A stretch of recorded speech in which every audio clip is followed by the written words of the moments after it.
दोस्तों, ईरान अब भारत के अगेंस्ट जाकर के अंतर्राष्ट्रीय स्तर पर एक बड़ा केस ठोकने जा रहा है। इसके पीछे कारण ये है कि साल 2013 में भारत और ईरान के बीच करीब 2.5 बिलियन US डॉलर की एक बड़ी डील साइन की जाती है, जिसके तहत भारत ईरान के एक बहुत इंपॉर्टेंट गैस प्रोजेक्ट के लिए स्टील शीट्स एक्सपोर्ट करने वाला था। इसके कुछ कंसाइनमेंट्स तो भारत की तरफ से ईरान भेजे जा चुके हैं, लेकिन एक काफी बड़ी सप्लाई अभी भी भारत के अंदर रुकी हुई है। और अब इसी डील की चर्चा ईरान की संसद में शुरू हो चुकी है, जहाँ ईरान इसी बात को लेकर के नाराज है और वो अंतर्राष्ट्रीय स्तर पर भारत को घसीटने की तैयारी कर रहा है। वैसे सही मायने में देखा जाए तो यहाँ पर भारत की गलती नहीं है, बल्कि जिस कंपनी को एक कॉन्ट्रैक्ट सौंपा गया था वो सही तरीके से सप्लाई नहीं कर रही है। लेकिन इस पर भी भारत सरकार एक्शन मोड में आकर के उस कंपनी को नियम कानून बताते हुए अगर ईरान को सप्लाई शुरू कर दे, दोनों ही देशों के बीच आने वाली थोड़ी सी दरार है ये पूरी तरीके से भर जाएगी और हमारे रिश्ते सभी देशों से अच्छे बने रहेंगे। फिलहाल इस प्रोजेक्ट की सारी डिटेल्स इस छोटे से वीडियो में बताते हैं। बस हमें सपोर्ट करने के लिए इस वीडियो को छोटा सा लाइक और चैनल को सब्सक्राइब जरूर कीजिएगा। असल में दोस्तों, साल 2013 में भारत और ईरान के बीच में जो 2.5 बिलियन US डॉलर की डील साइन की गई थी, ये साइन की गई थी ईरान की gas engineering and development company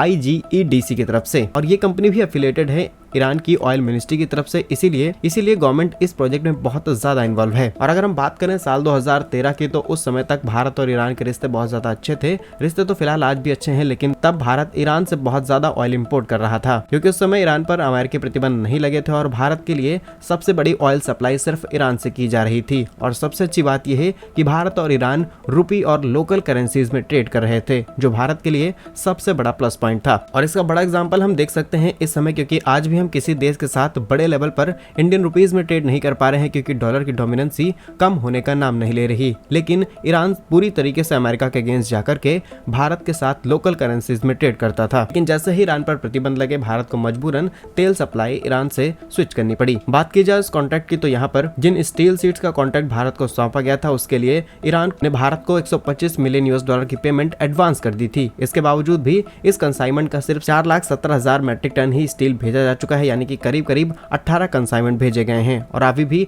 काफी बड़ा कंसाइनमेंट भारत के अंदर रुका हुआ है। ईरान की ऑयल मिनिस्ट्री ने ये पेमेंट करवाई थी SR अवेल मिल्स, जिन्होंने पेमेंट ट्रांसफर करी थी भारत की SR स्टील्स को, और यही स्टील शीट्स को मैन्युफैक्चर करके एक्सपोर्ट करने वाली थी। लेकिन अब ईरान अपने आर्टिकल 139 के तहत इसे सिंगापुर की एक एक्रीडिटेशन अथॉरिटी यानी कि मध्यस्थता कराने वाली ऑर्गेनाइजेशन के पास जाने वाली है। जैसे ही ईरान की संसद से इसको अप्रूवल मिलता है, फिर यहाँ पर भारत को जवाब देना होगा। फिलहाल हमारे हिसाब से भारत को यहाँ पर समाधान निकाल लेना चाहिए, क्योंकि इससे दोनों ही देशों के रिश्ते बने रहेंगे। बाकी आपका इस पर क्या मानना है हमें कमेंट्स में जरूर बताइएगा। भारत कैसे ही यूजफुल इन्फॉर्मेटिव वीडियोस पाने के लिए वीडियो को लाइक और चैनल को सब्सक्राइब जरूर कीजिएगा। वंदे मातरम, भारत माता की जय।